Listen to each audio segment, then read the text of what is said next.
नमस्कार दोस्तों, आइए नया वीडियो के साथ नया जानकारी आज लेंगे। दोस्तों ये टाटा 3525T के BS6 सिग्ना टिपर, ये सिग्ना टिपर BS6 का है। इसका सॉफ्टवेयर के बारे में आज कुछ नया जानकारी लेंगे। दोस्तों ये टाटा 3525 BS6 सिग्ना टिपर का सॉफ्टवेयर, ये सॉफ्ट असेंबली है। ये इस तरह से इसका सॉफ्ट असेंबली है जो कि डबल क्राउन गाड़ी में लगता है। दो क्राउन के बीच को जो गैप है या दोनों क्राउन को जॉइंट करने के लिए ये प्रोपेलर या सॉफ्ट असेंबली मदद करता है। दोस्तों ये दोनों क्राउन को जॉइंट करके क्राउन को घुमाने के लिए ये सॉफ्ट असेंबली मदद करता है। आइए जानते हैं ये ड्राइव शाफ्ट और प्रोपेलर और शाफ्ट का कुछ पार्ट्स। दोस्तों ये आप लोगों को सबसे लेफ्ट नीचे बाएं की तरफ सबसे नीचे देखिए फ्लेंज योक है। उसके बाद है यू जॉइंट बियरिंग, ये आपको दिखाई दे रहा होगा, ये सेकंड वाला यू जॉइंट बियरिंग। उसके बाद योक है, ये स्लिप योक है। उसके बाद ट्यूब शाफ्ट है ये। उसके बाद ये ट्यूब है जहां उसका टीथ अंदर में घुस जाता है। उसके बाद ट्यूब योक है, ये दाहिने तरफ जो आपको मार्किंग पॉइंट कर रहा हूँ। उसके बाद यू जॉइंट या यू जॉइंट क्रॉस है। उसके बाद एंड योक, ये मिड शेप्ड शाफ्ट है, ये आगे की ओर लग जाता है। यहाँ से यहाँ हम लोग को जो दो क्राउन को जॉइंट करता है ये है प्रोपेलर शाफ्ट कहा जाता है। दोस्तों देखिए इस तरह से है। सबसे पहले आप लोग को एक बार बता दिया था, फिर दोबारा ये फ्लेंज योक सबसे बाएं तरफ। उसके बाद जो जर्नल है इसको क्रॉस बोला जाता है, ऑर्डिनरी इसको क्रॉस बोला जाता है। उसके बाद देखिए ये क्रॉस के ऊपर जो दिख रहे हैं रोलर बियरिंग लगता है, जो कि इस योक के अंदर फिट किया जाता है। और ये रोलर बियरिंग लगाने के बाद ये स्नैप रिंग के द्वारा लॉक कर दिया जाता है।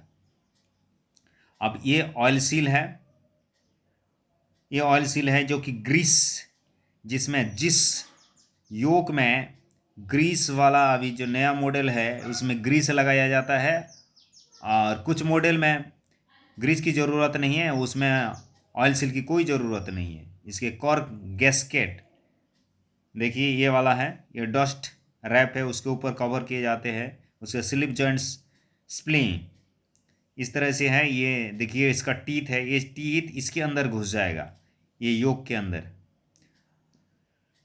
दोस्तों इस तरह से ये पूरी तरह दूसरे साइड में भी सेम पार्ट्स लगता है और एक असेंबल तैयार होता है, सॉफ्ट असेंबली। ये है सॉफ्ट असेंबली, पूरी तरह से जॉइंट करने के बाद इसको सॉफ्ट असेंबली कहते हैं। देखिए सॉफ्ट असेंबली आपको पहले से दिखा दिया, ये जो बता दिया था आपको पार्ट इसका, ये फ्लेंज है। उसके बाद ये देखिए रोलर बियरिंग के द्वारा उसको क्रॉस को लॉक करके ये स्नैप रिंग के द्वारा लॉक कर दिया जाता है। ये योक है और ये आपका ग्रीस, इसमें लुब्रिकेशन दी जाती है, जिसमें इस तरफ का इसको बोतल है और इस तरफ उसको टीथ है। ये दोनों तरफ, इधर भी वो फ्लेंज है, फ्लेंज में है देखिए इधर वो स्नैप रिंग के द्वारा लॉक कर दी जाती है उसको, रोलर बेयरिंग को। दोस्तों ये पूरी कंप्लीट असेंबली है शाफ्ट का, प्रोपेलर शाफ्ट का, जिसको कि झरी, देसी भाषा में ज़्यादातर लोगों ने उसको झरी बोलते हैं। आपको योक देखने में इस तरह से दिखाई देगा दोस्तों, जो जॉइंट करने के बाद आपको दिखाई दे रहा है इसको योक है। ये योक को आप उसको कटिंग करके भी, जब शाफ्ट का जो कंप्लीट वेल्डिंग होकर आता है, अगर वो ख़राब हो गया तो उसी को फिर दोबारा इस तरह से योक लेके उसको जॉइंट कर सकते हैं।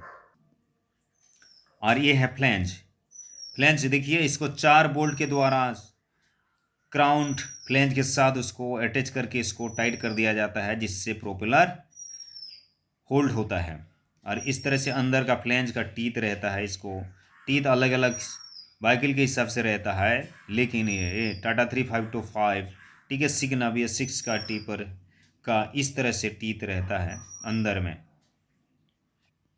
ये दूसरा वाला है, इस टाइप का भी फ्लैंज रहता है, अलग अलग टाइप का फ्लैंज रहता है, लेकिन टाटा 3525 BS6 सिग्ना का फ्लैंज इस तरह से रहता है। इसमें दो मॉडल BS6 फेज 1 फेज 2 का मॉडल इस तरह से रहता है। BS4 में भी सेम इस तरह का ही फ्लैंज लगाया जाता है।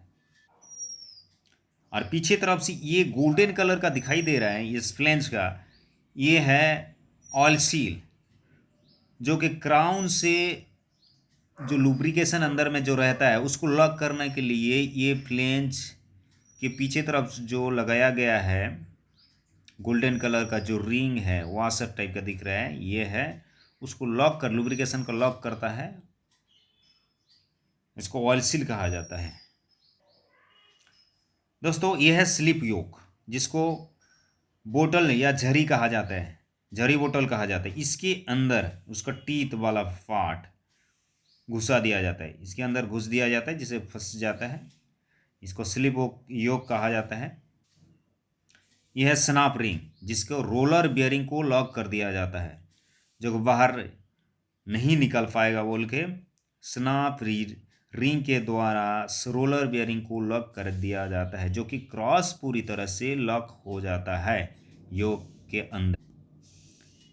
ये रोलर बियरिंग है। ये रोलर बियरिंग योक के अंदर क्रॉस लगाने के बाद रोलर बियरिंग लगाया जाता है, और रोलर बियरिंग के बाद वो स्नैप ये रिंग के द्वारा लॉक कर दी जाती है।